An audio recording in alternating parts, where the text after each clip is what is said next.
This is what you get to see if you show up early to a panel.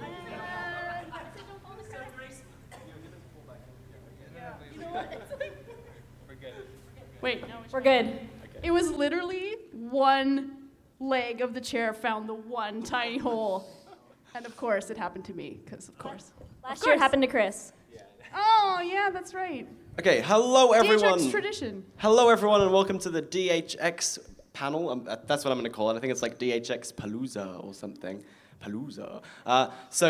My name's Mathew. I'm going to be moderating this sort of stuff. And we have a bunch of lovely people. So you all know the voice actors. You all know what they do. But these are the guys that make all of that possible as well. So I'm going to let them introduce themselves. And maybe get your name, what you do, and how much you love your job. Wow. Okay, well, my name is Katrina Hadley. I think some of you guys know me from the Rainbow Rocks end title credit illustrations. So I am, yes, hello! That was me! I apologize in advance for many things. And I am currently storyboard supervisor on Friendship Games, which is coming out pretty soon. I'm very excited for you guys to see it. And also I did some boards for that as well. And I did storyboards for the premiere of season 5 and the 100th episode, so. Oh, and I moderately love my job. It's okay. Yep. My name is Chris. Some of you may remember me from last year, if you were also here. Hello. I like your name. Thank you. Before I go on, I just want to take a brief moment to acknowledge that the city of Richmond, where we are right now, and the city of Vancouver, where My Little Pony is made, both sit on the unceded traditional territories of the Coast Salish people in the Pacific Northwest here. And so unceded means that the land was never surrendered in war or sold or given as a gift. So most of us in this room, possibly all of us, are visitors here, even if we were born here. So I think it's just say it. Just say squatters. Just we're all squatters, yeah. So anyway, just wanted to acknowledge that. And then moving on, my job, and Steph, my partner in crime, we're both layout posing supervisors. We'll be explaining a bit more about what that involves. I worked on the premiere, as did Steph, and also the 100th episode. And so Katrina and I have some more stories that you can ask us about later. Yeah. No, it was wonderful. It was so easy. Oh yeah. Yeah. It's the easiest thing I've ever done. It was not the easiest thing that I've ever done. No, but it was really cool. Yeah. Yes, and having said that, I wouldn't be here if I didn't love my job. So nice segue. Yeah. I'm Steph Mahoney. Hi, everybody. Layout. Well, I've animated on Pony, done layout key posing, we'll get into that later, and then moved on to supervising that position. So I've been on since season 1, Chris has as well. And we also worked on a few Equestria Girls situations, Rainbow Rocks and Friendship Games. I worked on all of them. I didn't work on the first one. I'm kind of sad about it. I need to collect them all. Gotta catch them all. I love my job. It's awesome to be able to work on something that I love and I enjoy and I laugh and I'm like so excited every day. It's not easy, but it's definitely worth it. If you told me when I was younger I would be doing this, I would get out of here. I wouldn't believe you, but it's pretty darn sweet. And moving on. Hi, I'm Rex. I'm the animation director for My Little Pony Season 5. I've done animation revisions as well on the seasons 2 to 4. And also worked on Equestria Girls as well. So yeah, I make the ponies move, make sure that they move correctly, and yeah. And yeah, I really love my job as well, so yeah. Oh, wait, really quick, we have a few people in the audience who also work with us. Stand up and embarrass yourselves yeah, now. Woo! Yeah!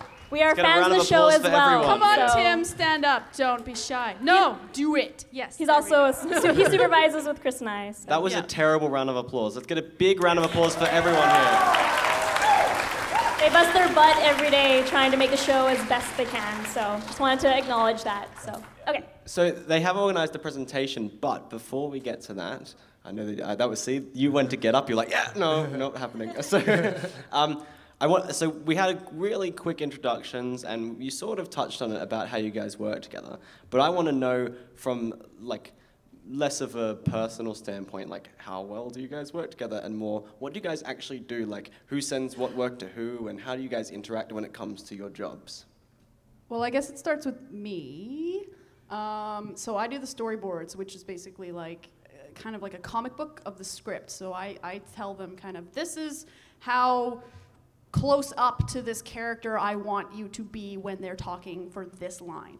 And I do that for the entire episode. Well, when you're a board artist, you actually get half of an episode. You share it with a board partner. So I do that for the whole episode. I hand it in. The directors kind of make a bunch of changes and throw it all out.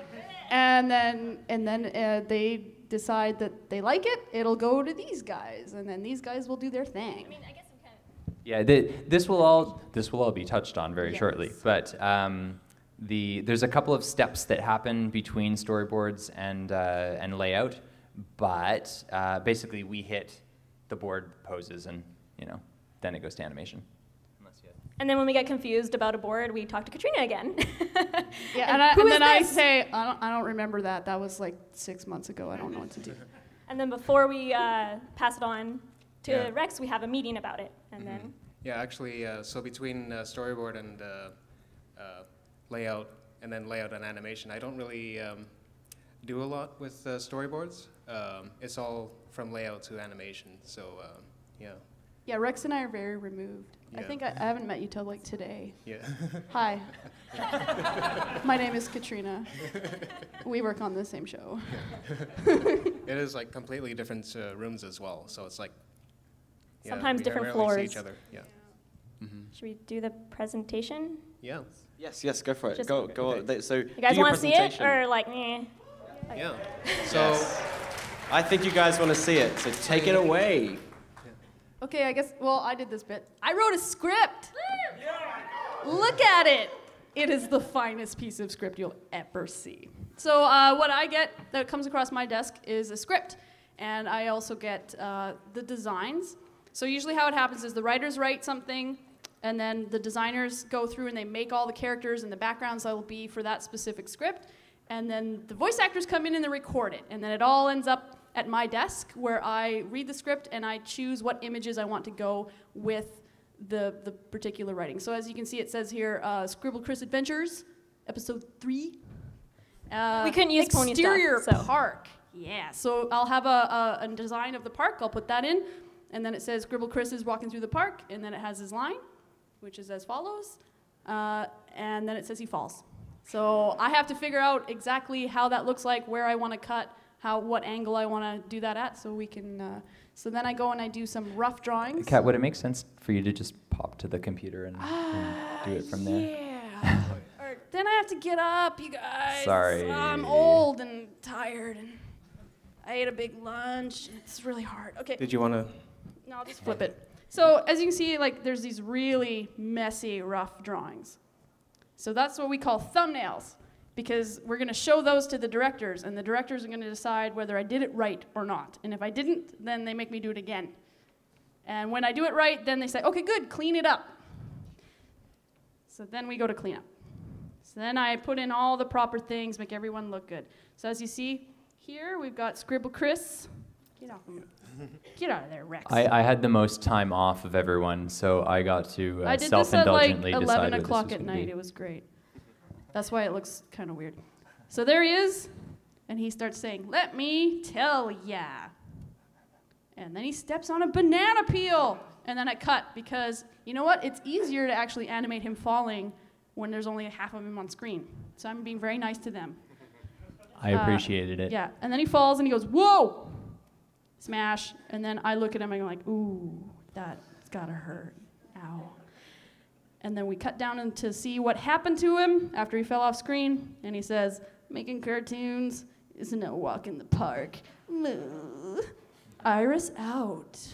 And that is the scene. So storyboard is basically kind of directing the script in a way.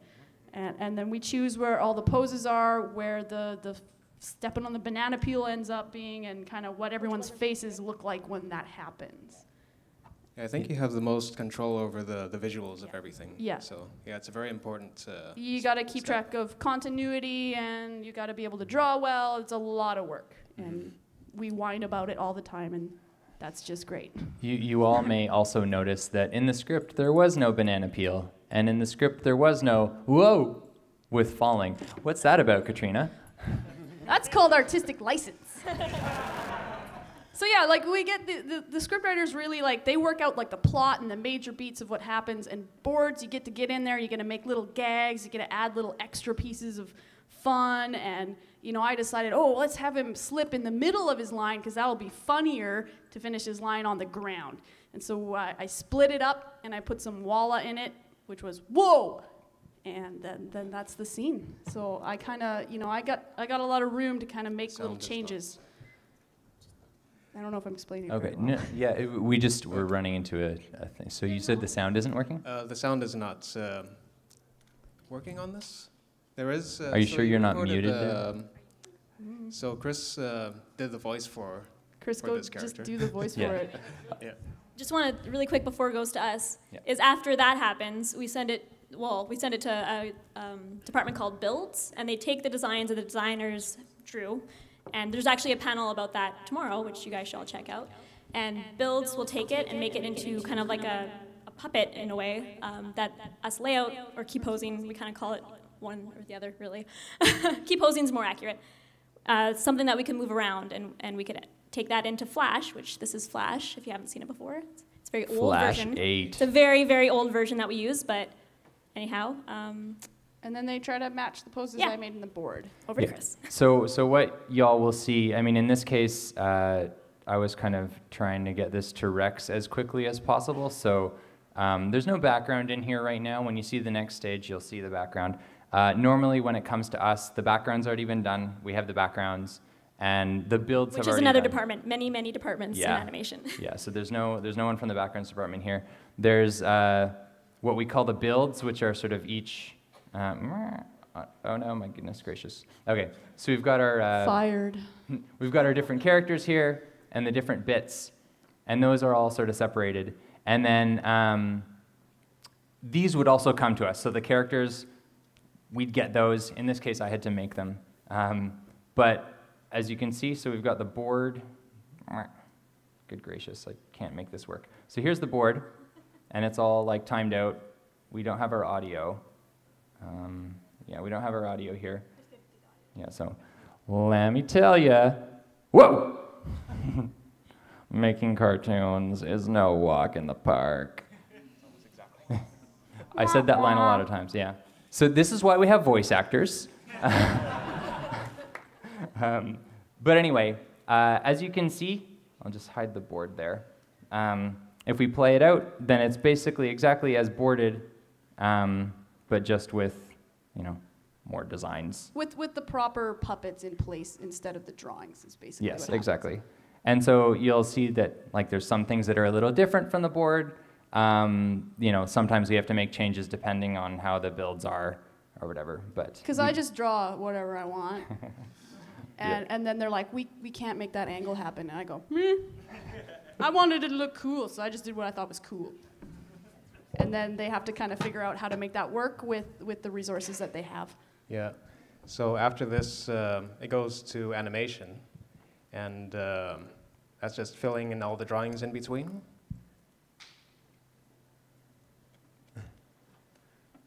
Oh yeah, you should do the voice too. okay.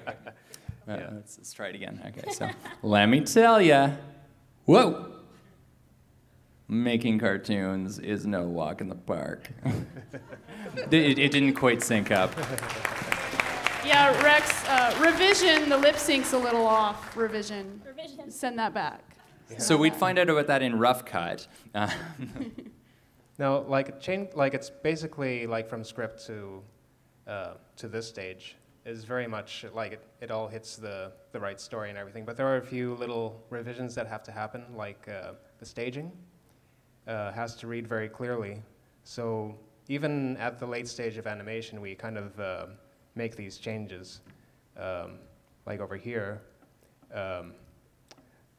these characters are kind of blocking each other.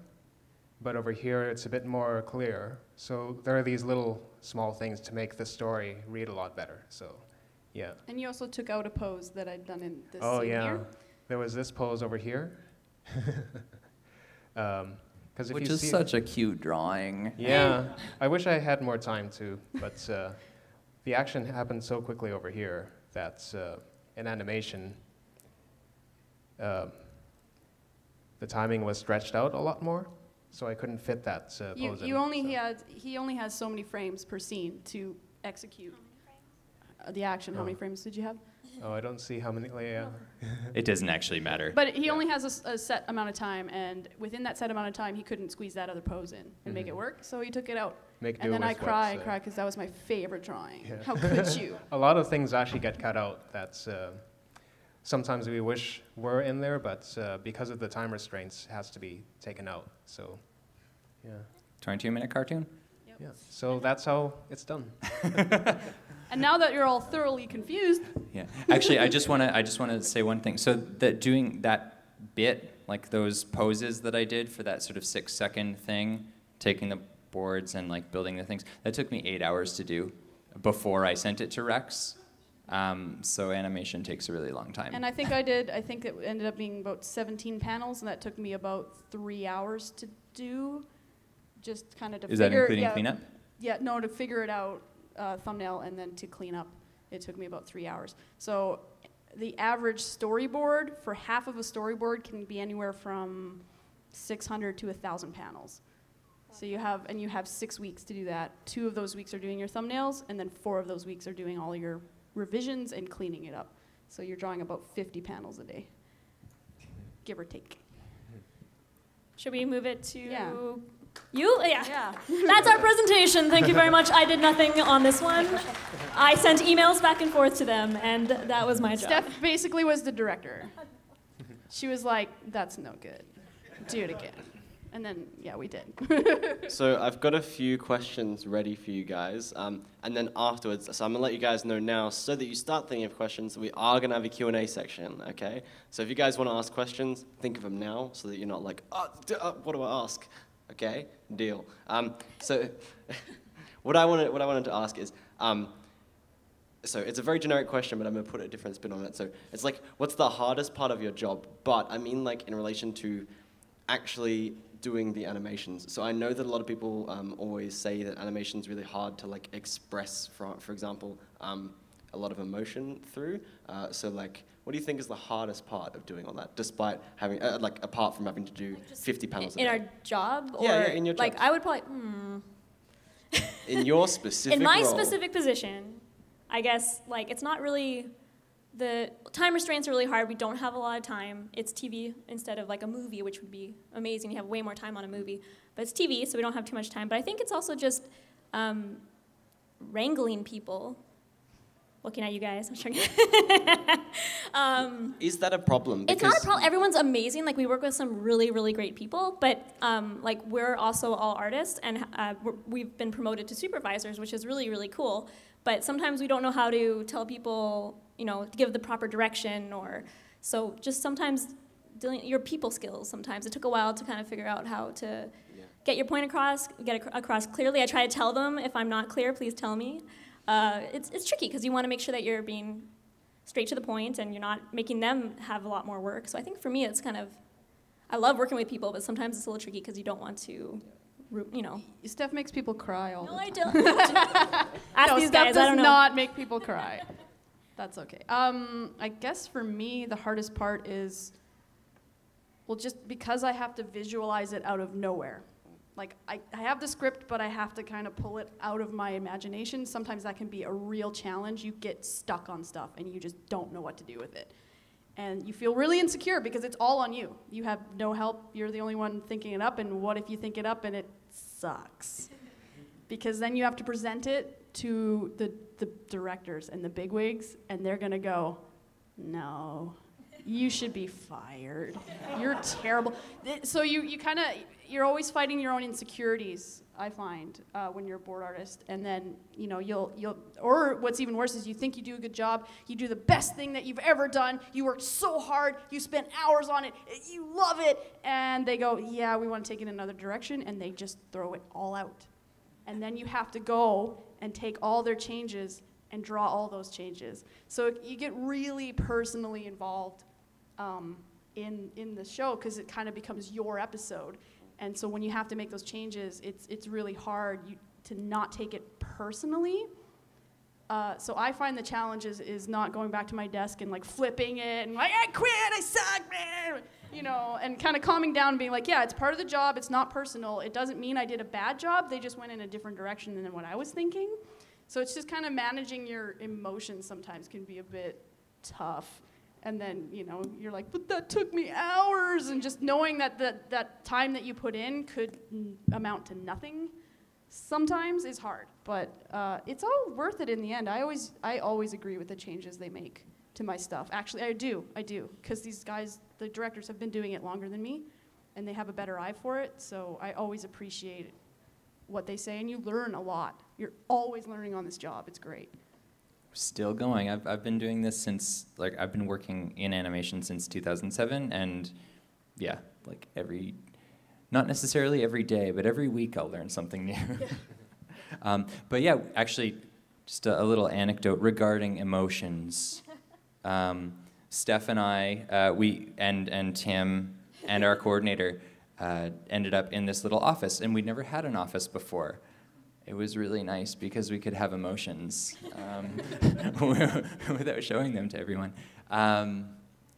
Let's see, I guess for me, I think in addition to what Steph was saying about sort of like wrangling people and all that, it sort of is figuring out where to let go. Because again, like we're all artists, but we only have a certain amount of time, and My Little Pony is a complicated, exciting show. And we don't always have time to do the things that we want to. And sometimes we get really great boards, Katrina, and we can't always... Lies, don't lie to me. Or we get boards that we don't know what to do with, Katrina. And we, and we need to figure out a way around that can sort of make it work. And then sometimes we just have to sacrifice things. So, you know, if you're watching a show and it's like, something happened, why do they look that way? And it's like, sorry. Because it is hard, because we love the show and we love our job and we want to do the best job possible. And sometimes the constraints that are on it, you just can't. You have to let certain things go. I mean, it's not like we're sitting around going like, whatever, all day. Like, we really are trying, but you know. We work overtime. Overtime. But I mean, you need to go home and rest your brain, or else you're no good to anybody. So. Rex. Yeah, for me, the hardest part, I think, is always trying to like get the story across in the clearest way possible for the audience, and even with animation as well. Like sometimes the writing and the storyboarding it needs a bit more in the acting with the ponies. So they're always and there's also like. Because we all work under the director, and or like two directors, and they have their own vision as well, and we have to interpret their vision, bring it to reality, and yeah.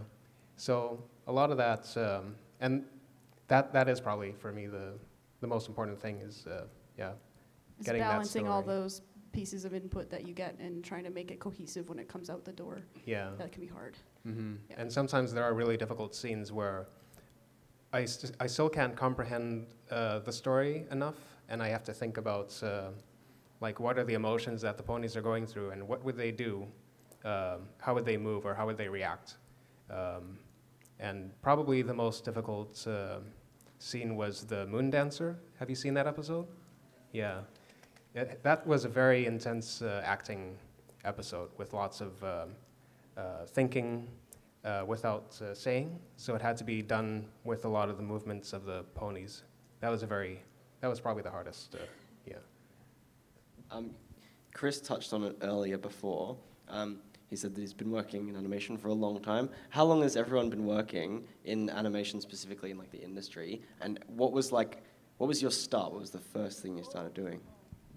Well, I've been in it since 2005, so I guess it's 10 years for me now. The first job I ever had was background cleanup. Old school, on paper that was that long, and I had to hand draw a pencil, make the lines really nice, and then ship it to Ireland. So it was really weird. But it taught me how to draw backgrounds really nicely, and I learned Which a show lot was of it? This was Slim Pig. I never watched that. Slim Pig, he's a very slim pig. Oh, is that? It's on Ashley CBC. Ashley Ball did a voice. Maybe. Anyways, I don't know. It was 10 years ago, Steph. What do you want from me? I'm old. Yeah, so that was my first job. And then I got to do some freelance prop design on Edgar and Ellen. And then they gave me a storyboard revisionist job, which I was really excited about because I wanted to get into boards. And then I was a revisionist for about 4 years. And then someone finally let me do a board, and that's where I've been ever since. And now I'm board supervisor, which means I tell the other board artists what to do. My first job, it was in 2007, and it was doing animation in, I think it was the version of Flash before what we're using, Flash MX, old times, on the show Atomic Betty, and that was season 3. So yeah, I worked on Betty 3, and then the Canadian dollar and the US dollar hit parity, and there was no work, and so I was unemployed for 6 months. And, Only 6? You're lucky. I know, right? It's very, very lucky. My animation director at Atomic owed someone at Studio B a favor, so they needed work on animators on Kid vs. Cat, which was, that was my next gig. that was where you met. Yeah, in like 2008. Yeah. We've been friends for a long time. And then so I did animation until I ended up moving on to layout on My Little Pony, and then from season 2 I was doing layout supervision on that. I think I was 06 or 05 that I started. I don't even remember. It was like almost 10 years. And my first job was Atomic Betty season 2, so just before him, I guess. And I did a stage that doesn't exist anymore. It was called Final Line Production. And I did that. Have you guys seen Atomic Betty? I don't know. Yeah, okay, cool, few people. So there's like a thick outline around Betty and other people on season 1 and 2. I made that thick black outline. That was my very first job. But I met a lot of people. I learned a lot of things. I learned how to use Flash, and then I've just been kicking around and slowly working my way up, and hard work pays off, so. And you and I worked together at Big Bad Boo. Big Bad Boo, we worked together. So yeah, and again, it's a small industry. You bump into the same people all the time, and it's good to be nice to people because they might just give you a job one day. So yeah, and. Yeah, I've been around for 10 years as well. But I've been all over my first job was actually in London, England. I lived there for a little bit. And my first job was actually as a production runner. So what I did was... What is that? So You got the coffee. my first task ever, was to fill the kettle with water. That was my job. But doing production running, I was able to learn Flash as well alongside and help out with a lot of the other little tasks at this studio that made like music videos and shorts, commercials and so on. And just moved up, and I originally wanted to actually do storyboards, but apparently I'm good enough an animator, so they just kept me on that. And After seeing how much work Katrina puts in, he decided that it wasn't for him. Do you like to work weekends? Do you like to work 11-hour days? Do you like to never see your friends and family? That storyboards is for you! It's not that bad. Just draw fast. But yeah, so I've been doing animation for the past 10 years, and I've also worked on the show Ugly Americans, and a few other shows. Packages from Planet X was another one. But mostly it's My Little Pony. So Call us lifers, because we're always going to be on that show. Yeah. Well, you guys, As long as they'll let us. you guys have been on the show for, I've worked on like 14, 15 different things in my career. And that's pretty normal, actually. And then there's guys like Jim Miller, who's worked on like 2 shows. It's like, how? He just landed into like just the 2 things that just kept going on. But a lot of times you work on like something that has a first season and it doesn't get picked up again, so you just move on to the next. And it's good because you learn a lot, because you're always changing styles and you're always changing who you work with, and you never get bored. And everyone, like every director, will have different nuggets of wisdom. They'll have different styles, and so you can kind of collect them, and then become just like a super knowledge base. It's like Voltron. Should we open to Q&A, or do you have a few more questions? Yeah. I don't Okay. know. I wasn't Do sure. you have any other? I'm just looking at the time. I'm like, oh, if no one has questions. No, we got Steph's always on the schedule. Steph's like, deadlines, guys. We've got a lot of time. We've got about like 45 minutes, 45 minutes. Yeah, I think we can go till 3:30 as far as I'm aware. Do we have a microphone stand where so people can line up, or am I just running into the crowd? Because I can do that. That's You could fine. run into the. I mean, I see Okay, your hand running up into over the crowd it is. Okay, I think we should get any kids who have questions. Anyone who's like 14 and under, you go first. So come on up. there. Okay. Okay. Shorties for life. Well, I guess. Okay, height restriction is like, no, see, no. So No. are there any kids with questions? Rejected. How long does it take to make a single My Little Pony episode? From script to final delivery, it's about a year for each and every single episode. But they do them staggered. So, the directors themselves are probably working about like on 8 or so different episodes all at the same time. So, yeah. Yeah, so like one episode will take 1 year, but the whole season will take a year and a half, because there's so many different departments. There's like 50 or 100 people who touch it over the course of one episode. The schedule, they do them in these kind of like color blocks, and it looks like this crazy Tetris board. Yeah. Yeah, right now I'm looking over 6 episodes. So. What kind of training is needed for to become an animator, as a career? Well, I mean, okay. Yeah, you would have to go to an animation school, I think. You don't it's have probably easy. to. It is possible to learn it yourself, but it's much better to go to a school, I think, and I think a you lot of get more times, experience that way too. yeah, the best thing that schools give you is kind of like the technical jargon that you use when you get to work. Because, you'll get to work and I'll say okay, I need a truck and pan on that BG and I need you to do it, blah, blah, blah. And you're like, what does that even mean? But if you go to school, they teach you what all those little things mean. You really get to hone your skills. And it's a really good place to meet people who will get you the jobs that you get. Networking. Yeah, the It's really good for networking's that. huge. I was going to say, though, one of someone I worked with before, she was probably the best animator I worked with. She was self-taught. So, I mean, it depends on how determined you are.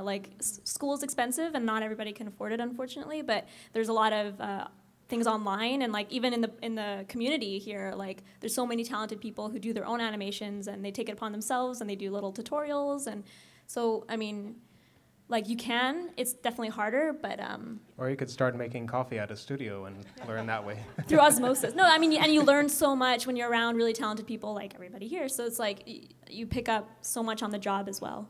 Yeah. Hello. Hi. As someone who's going to school in a week to study sound design at Vancouver Film School, what part does the sound design play in your jobs? At our stages, we don't get anything for sound design. That all happens in post. So once all the animation's done and it's locked, then it goes to the sound editor guys, and they'll watch the thing. They'll have the music score, and then they'll drop in their sound effects and the sound design. And the directors are the ones who actually kind of go over that. But in terms of boards, all I get is the vocal track. I don't get any other track. So you have to you can write in things like sound effects, but When it comes to us, we'll get the audio track and the boards, and then generic door creaking sounds and stuff like that. So yeah, in terms of what you would be doing if you're doing sound design for animation, then you would be working with stuff that we have already finished, basically. But it's a pretty cool job, I think, because Yeah. they really get to dig in and find the little pieces. I was gonna say when we see it at just the rough stage or whatever, it looks pretty cool and looks nice, but when we see it on TV, once it's all done and cleaned up and they have the proper sound effects, like, that hides a lot of mistakes, actually. I'm gonna say it, like, you're whoa, I didn't feel like that red before, that scene where he fell and slipped on the banana, like, it worked, but it didn't quite feel right, and then they get the proper sound effect, and you're like, whoa, like, it makes world of difference. There's been a lot of meetings I've been in where we're like, you know what, sound effects will smooth that down. Seriously, like, you're just like, it's feeling weird, but you know what? We know when it gets to sound will drop something in there, and it'll just somehow magically makes it come together. It's the rug that ties the room together. Yeah, exactly. It's the kind of thing where, like, if you have characters and they sort of start reacting to something and you don't know what it is, as long as you have that off-screen sound, it's like, oh, there's a motor, and then you cut to a car, smooths it all out. Put you on the spot. A little bit. What tips would you give an aspiring storyboard artist or animator? Life draw. Life drawing. Draw from life. Draw from life. Storyboards, life drawing. You gotta learn how to draw fast, and you gotta learn how to draw clear and gestural. Quick. And also, I think composition. Learn how to compose a shot. So go around and make the little, like, little box with your fingers. Viewfinder with your hands. I do that all the time. And I'm 33 years old. And also, you know what? Don't just watch cartoons. Watch movies. We pull a lot of stuff from classic movies, especially the old black and whites, because they kind of set up their cameras a little more locked off, which is kind of more what we do in animation. And also, just like, if you want to kind of get in the mindset, I would just take a book, take a small excerpt from that book, and then just try and storyboard it. Yeah, and just kind of go from there. Just draw, and observe. A good way to learn is to actually this is something that I did in school, is actually take a sequence from a movie that you like and do a reverse storyboard. So just like pause it and then draw what's going on in the frame or whatever. And try to pick the moments that are the biggest key moments. Like, what is it about this shot? What is this shot saying? What in this shot tells you what you need to know about what's happening in this scene? Boards is kind of like an exercise in psychology. Because it's the type of thing, like, if you ever notice that heroes always enter left to right, because we read left to right. So you'll find that villains often come in from the right because it's jarring to North American minds. So that's a little trick that you do, is like, okay, I'm always going to make everyone walk left to right unless they're a villain, and then they're just going to show up from the right, and everyone's going to be like, "Wah!" So, there's tons and tons of stuff that you learn as you go on, and boards is it's just one of those jobs that it takes a long time to really kind of get it. But if you start now and watch movies and draw the movies and draw stuff, just draw My some advice more. would also be just keep practicing, learning and sharing. So learn as much as you can about anything. Practice on all that, and also share it with people and get their feedback, and repeat it. Just keep doing those three things, and you'll always improve. So. Yeah, like Katrina was saying earlier, as an artist, especially if you're working in like animation in an industry, you will receive criticism for stuff. Don't take it personally. If someone's willing to give you criticism and to not be a jerk about it, then that means that they care about you. And they care about your work being as good as it can be. So try not to take it personally. Like, sometimes that feedback can really hurt.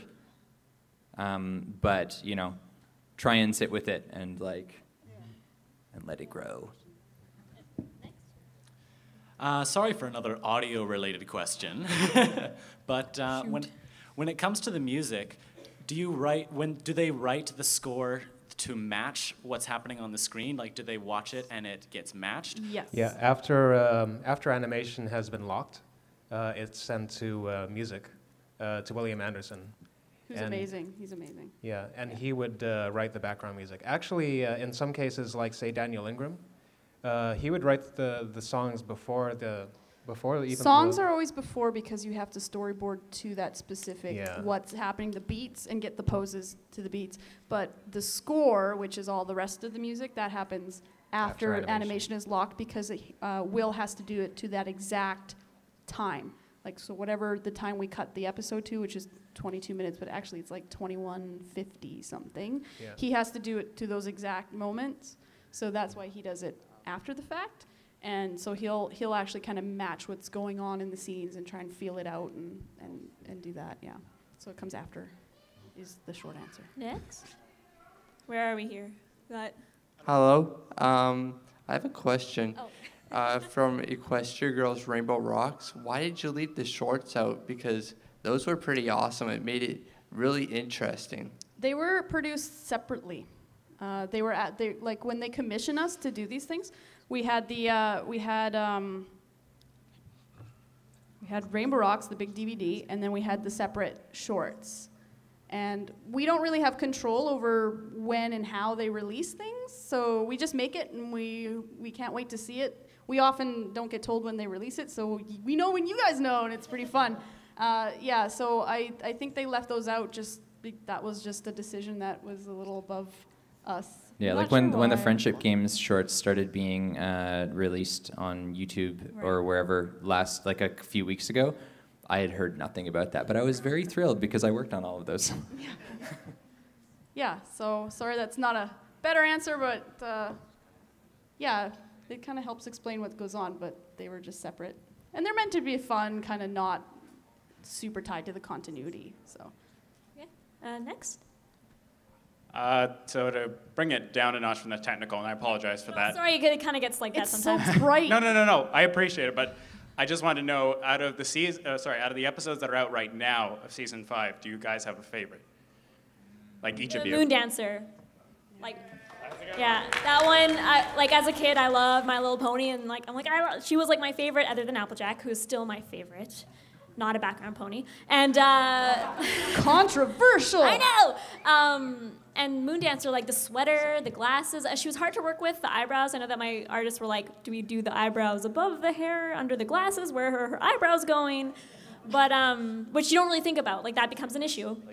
But it was that added such character to her. Like the design was amazing. She was super cute. The story was really. I think a lot of people might be able to relate to that story. Like they had a friend, a really close friend. They lost that friend, and just that stuff happens in real life. And it was nice to have like that little interaction and the feels. So that would be my favorite. I kind of liked Thanks for the Memories because it was able to deal with like a very heavy subject in a very good way. So that was my favorite.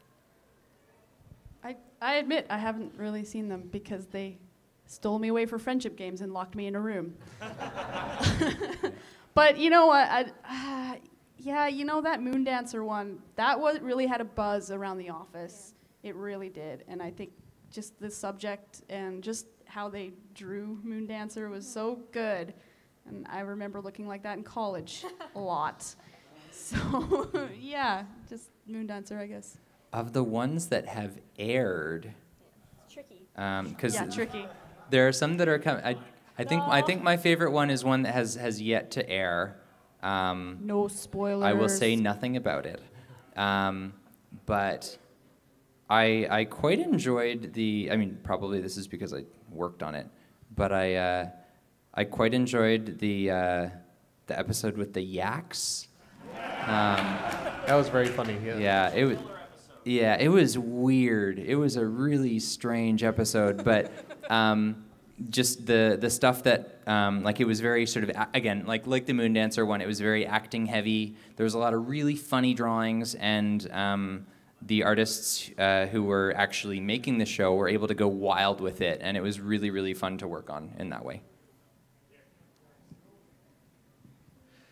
So since you see episodes about a year before they air, and there's some really crazy stuff, for example, the most recent one, the Do Princesses Dream of Magic Sheep, how do you not just explode and leak stuff? Even though there's an NDA, it's just so crazy. How do you not explode? Fear of losing my job and therefore losing my home. And not just our job. Everybody's job. Everywhere. Yeah. You will be blackballed from the industry. So that pretty much sums Yeah. it up. Also, Well, I kind of I like the anticipation. Yeah, I I do like too. watching you guys sweat. I like watching that, like, You're ooh, we evil. think it's gonna be this, we think it's gonna be that, and like, hey, We do just read you wait. We do read Just you wait. certain. Because I'm articles. mean. I'm mean. It's always great to see the fan reactions the day of too. So, yeah. We get so angry when there's trailers that reveal important plot points. So my question is, are there challenges associated with working on a show with lots of fantasy elements, like visual elements, like spells and whatever Discord does and stuff like that, you know? Like, Oh yeah.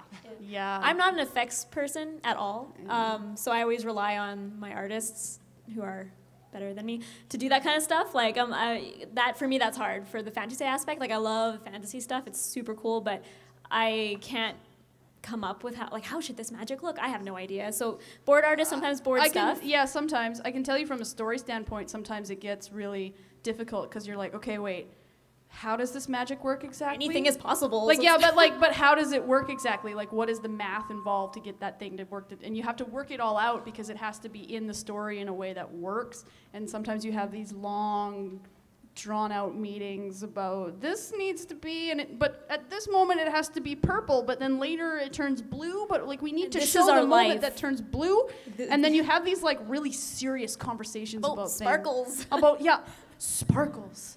We had some serious conversation about glitter. Yeah, like it's awesome. I love it. This is my job. You know? Deadly serious glitter conversations. It's like life and death glitter. But yeah, it is a challenge. It also is a challenge, I think, in terms of it gets a little bit more actiony, and doing that within Flash can be really hard. For boards, it's a little easier because I'm only really limited by how well I can draw, which you do run it up into your own limitations. But I also have to keep in mind that these guys have limitations as well. So I might want to do like super wicked 360-degree rotating helicopter shot, awesome. They can't do that. How can I do that and still make it cool and like exciting and the pacing? And so it can be like a challenge in that regard. We can do one shot like that every 6 episodes. Yeah. That's why they only make me board every 6 episodes. Anything more to say, or should we go on to the next question? Next question. I'm going to start my question off with a quote. Mark Davis, legendary character designer for Disney from decades ago, once said that voices are the sound upon which we animate. How accurate is that, and what do voice actors contribute to how you draw and animate? Good voice acting really helps with really making the characters come alive too. So it's really good when, like with John Delancey or... Yeah. Oh my God, Vincent Tong. Let me tell you about Vince. All right, that guy. Every time his voice comes across my desk, I'm like, oh, thank God, the angels have spoken. No, yeah. Vince is all right. If anyone here hasn't seen Packages from Planet X, Yeah. Vincent Tong has a very big role in that show. Yeah. There you go. Hi. Yeah. Yeah.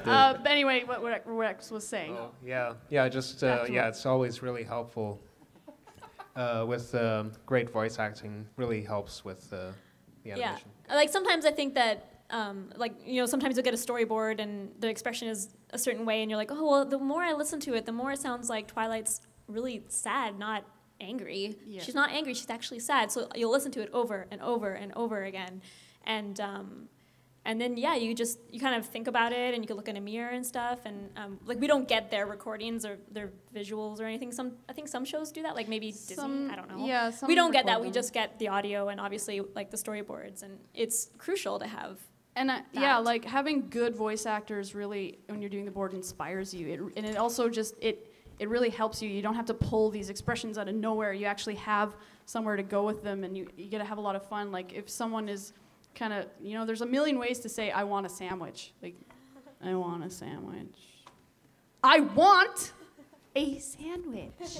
So, you can hear, really good voice actors know how to kind of put those little stops and the bigger, hit the words bigger, hit the words lower. And so when you get it across your desk, you're like, oh, that sounds awesome. And when he says that, I'm gonna make him do this gag. So like it really can be really, really inspiring. And so like, yeah, voice acting is a big part of it. Sometimes you can hear the creases in the characters' foreheads. Yeah. Like it's if, you know, when there's good acting, and My Little Pony has great really great acting. Especially Vincent, Tom. No, like I remember like on when season 2 was being recorded, I had an opportunity to sit in and watch a little bit of it, and the first thing I said to the actors was, "Thank you for doing good work," because we have to listen to it all the time, and if it's really inane and uninteresting, then we're just sitting there in our chairs like, I don't want to do that. But if it's funny or if it's like really emotionally strong, then we get energy from And it. it becomes catchphrases around the office sometimes. Yeah, so yeah, it's really great to have. This is a question for Katrina, who was talking over me. Yeah, I think I will talk over you, Chris. Katrina. Chris. Jeez. Could you go into a little bit more detail about the relationship between storyboarding and design? Like, what depends on what there? Well, design comes before boards. So basically, design tells you how the character's going to look, or like, hey, say it's a new location. Like, we've never seen Griffinstone. Yeah, Griffinstone. Or like, we've never seen Shirley's bedroom, and you get a script, and you're like, you're in Shirley's bedroom. You're like, great. Don't know what that looks like. So design does that for you, and that actually really informs like how you do your shots depending on how the layout of the room is, and then also too just like how the characters look. Sometimes like again, Moondancer, her design is hilarious. She's so cute with the crazy hair and like the eyebrows. Like it really helps you out. Sometimes you don't have the designs when you need them, so you have to kind of fake it, and that kind of sucks. But a lot of times, the other thing too is with designs, there's a size relation thing. For example, like Troubleshoes is a huge pony, right? He was always with the CMCs. And he was always with the CMCs, and they're like, how do we fit them both in the same shot? It's kind of like Chris and Steph. Like Steph is tiny and Chris is really tall. So try and put them in the same shot together that's not like super wide so you see their full body, and it would be like the top of Steph's head and the bottom of Chris's chin. So like when designs really inform like kind of how you can stage things, especially if there's like huge size discrepancies and things like that. So yeah, it's a pretty tight relationship, and usually I'm like, what is this prop? Why did they do it like this? This is so hard. This is so hard to draw. What were they thinking? And then I figure it out, and then it's really funny, and you know. And board artists are whiny, is what I'm saying. Just gonna let everyone know we've got about 15 minutes, I think. Okay, we'll try to keep it short. Yeah. So like we ramble. That's what we do. Whoever we only have time. I think probably a few more questions. There's like some over here. Yeah. I'm standing. Okay. I'm standing next to someone. Oh yeah. Well. So. Sorry. We forgot you're in charge. Hi. I was wondering, going back to like kind of the action-y effective scenes. A, how did you do like the T-Rex fight scene? And B, with the 100th episode, how fun was it and how crazy did you kind of make it before it was cut? I worked on the T-Rex episode, and Chris worked on the 100th one. The T-Rex one was boarded by Johnny and we saw it, and at first we're like, yeah, this is amazing, this is going to be awesome. We've never worked on anything like this. It's going to be a lot, like, I love anime. I don't know if you guys know that, but I love anime. And I'm like, this is the closest thing to working on like Dragon Ball Z or something that I could possibly ever do. So we want to make it really good. And I was supervising on that one, so I wasn't actually doing like the scenes myself. I was overseeing it. So I was kind of sad. But at the same time, seeing what they had to do, I was like, maybe I got out of this one lucky. But like Tim over here worked on some of he's got the hat, and Tim, stand up. He did a whole bunch of the like big fight with Twilight and T-Rex. And I mean, he could answer that one. I don't know. It was time consuming. We didn't board it. We did the posing and sent it overseas, but it was not easy, I guess. But I don't know, it was worth it. I thought it was worth it. Like, he spent a lot of time, a lot of overtime trying to get that right because we wanted it to look amazing. And hopefully that came across. I think it did. And I thought it looked it looked awesome. So just a lot of time. It takes in Flash it's hard because it's Flash, but we tried to push the boundaries. So 100th episode. Yeah. So the 100th episode was a lot of fun. I guess Katrina and I actually spoke about it before I started and after she'd done the board. I don't know how many of you Mostly I went, I'm sorry. I'm sorry, it's really crazy. But you know, yeah, there was, you made some concessions that helped us out a lot, like always having the DJ mobile from the front view, which was really good because if we would have had to do it from 14 different angles, we probably would have jumped off the roof. Yeah, going in, I knew drawing that sequence, I couldn't turn it. Like it had to always be coming at cam from the angle that it was designed in. And so I tried to keep that exciting while not like turning it in space. And then I also had a list of everyone who was hanging on the thing. And so every time I would draw a panel, I'd have to go, okay, yeah, okay, I've got berry punch, and I've got button mash, and I've got, you know, so that took a while to kind of do, because I think there's 25 of them. Yeah, and keeping all of those sort of background characters that all the fans know so well, keeping them straight with artists who maybe joined for season 5 and haven't seen all of the earlier episodes. That's tricky. It was a very big challenge. It was a very heavy episode. It was also a lot of fun because we could do a lot of really wild stuff with it that we weren't able to do before. It's important to me that I say this. I don't know how many people noticed or heard about or read about or saw the little like shark plushie. When that episode aired, everyone was like, Larson, who wrote it, but there was no shark in the script. That was you, wasn't it? It was I think, was it your idea or Jim's idea? There was a bunch of people who Tim Packford? Yeah, it was Tim, and I think also Thalia. That was something that came entirely from like the folks who were working on it. I made sure that it was in there, but you know. That's just kind of a good example of all the little things we add to the script and stuff. So. Yeah. Oh yeah. Let's move on. Thanks. Steph is always on the ball. Next. Hi. Just a little. Where are you? I'm right here. Oh, hello. Hi. Pardon my shyness. I'm just a little nervous, but. Don't be nervous. It's okay. Now, You're since among you friends. guys do a lot of designing and such, how long does it take to when you do a character movement in a single scene? How long does that take in general? It depends what they're doing. If they're just walking, not very long. I mean, Rex could cover this more, but it really depends on what is happening. Yeah, sometimes like walking and dancing takes a bit of a longer time, but if they're just talking and moving, it's pretty quick. So. One time, this is just really quick, like, depending on what happens, on another show I worked on, it took 6 days for me to do a 6-second scene. So it was 2 characters, and it was a dog running around a little kid, and it took a long time. So it really depends on what's happening. So it could take, like, half an hour. And that's why it's part of my job to kind of reduce the amount of scenes that end up taking that amount of time, and yet still having enough variety in the shots. It's not a very direct answer, but yeah. It's also very hard when there are so many characters on the screen at the same time doing things. Yeah. Hi guys, I know it's time is short. I'd just like to say thank you everybody for doing a great job, and I'll ask my question. Earlier, you guys mentioned that you had, because of time constraints, there are things you had to remove from the episode. Which is the most memorable for each of you? Thank you. One I can't talk about. Memorable? I kind of, for my part, because I work like months ahead of these guys. So like and I always have the next thing on my plate. So it's kind of like when I'm done a board, I'm like, good, it's done. I don't have to look at it again. God, the next thing. Yeah, I don't know. Like I kind of let that stuff go because it's, you know, it's part of the process. And doing this for 10 years, you just kind of get used to that. I think there's been times, not on this show, but like when I know I'm drawing something and it takes me an entire week to do a sequence, but I know it's going to be cut, that can be a little bit hard. Because it's kind of like, this is a week of my life that's going to end up on the cutting room floor.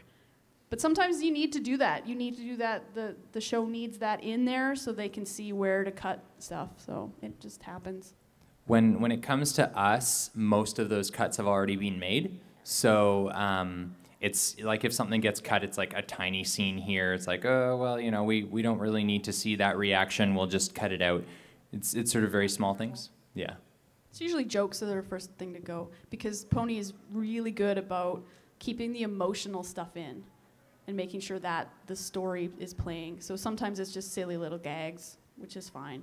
I mean, they sweeten up the pot, but like, you know, overall in terms of emotionality, it's not necessary. So you've already mentioned the shark jumping moment from Slice of Life. What I want to know is the infamous subliminal live-action horse head scene. Katrina? Whose idea was that? Who was under those masks? And were you surprised that it was found so quickly by the fans? I was not surprised. It I found was quickly. not surprised. You guys are so good at finding that stuff. Yeah. We're like, let's just see what happens when they find this. I was 'cause they surprised will. it took you so long. The brown horse is Jim Miller. The zebra horse is Ishi Rudell. The black horse is storyboard supervisor Tim Packford, and the pink horse is me. Was Jason also? Oh yeah, Jason. The unicorn is Jason Thiessen. Yeah. I always forget about that guy. He's not important. And yeah, I think it was Jason and Jim who came up with that. Pretty sure. Yeah. Another question? Yep. Hello. I can never see where you guys are. There's lights. There we go. Hi. Oh, there you are. I'd like to know how large are your Flash assets in that, you know, how many gigabytes does it take to keep all of this stuff? You know, do you need a separate server for it and so on? We have a separate server. The files can be big. Sometimes they're pretty simple. It really depends. Like, we use Flash 8, so it can only handle a certain size anyways, really. Like on our end, I'm not sure about when it gets passed down. I'm surprised I work with computers every day, actually, because I'm not good with that kind of stuff, so I don't think I could answer that, because I have no idea. Yeah, I'm not really sure myself, you know. I just make drawings. Like an average build file would probably be like anywhere from like 5 to 25 megabytes. Like they're not really that big.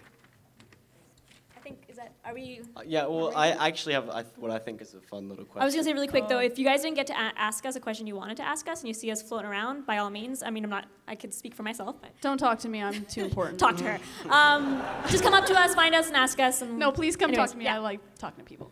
So it sort of ties into the horse heads thing. Have you guys ever added something yourself, like a nice little fun joke or something, even something little, you're like, hey, this is something I like, let's put it in the background? I can't think of much off the top of my head.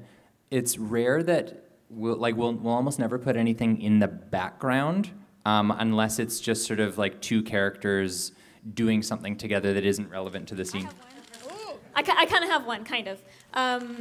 Back to the Moon Dancer episode, I don't know if you guys spied the starlight in the restaurant. Spoilers? It was in the episode. And so a lot of people saw that right away, which is pretty cool. But I kind of got told, like, hey, maybe, you know, it might be okay if we huck her in. Well, everything gets reviewed by Hasbro. So I hucked her in. You know, you have to be careful. Oh yeah, we can't really just go and do our own thing. So as long as it's like approved and they wanted it, then we could do it. But other than that, and if it enhances the episode, usually that's what you do. Usually you're just trying to find ways to enhance the episode. As a board artist, every little dumb thing I want to get put in gets put in because that's my job. So. The thing that's, I think in Princess Dreams of Magic Sheep, when Spike is reading a book, but when he puts it down, he was actually reading a comic book inside of it. So I added that one in. So. Yeah. Awesome. So I hope you guys have enjoyed the panel. I have, and I was on it, so that's something. And I just want you guys to give like the most amazing, massive, beautiful round of applause to all these people for doing everything they do and coming to talk to us. That's right, I'm embarrassing you guys. Stop it. Stop. Don't stop. Don't stop. So like they said, if you see them around, come up and talk to them if you like and ask a couple of questions. And thank you guys for coming out Yeah. to see us. We really appreciate it. We really appreciate appreciate like how much you really Thank you care for about the listening show. to us Yeah. talk. Yeah. Sorry, it was long-winded. And also, thank you very much to Mathew Yeah, for running around yeah. for the last 45 minutes, giving the microphone to people. So thank you very much, and I hope you guys have a lovely con for the rest of this today and tomorrow. See you guys around. How do you turn it off? Let me tell ya. Whoa! Making cartoons is no walk in the park.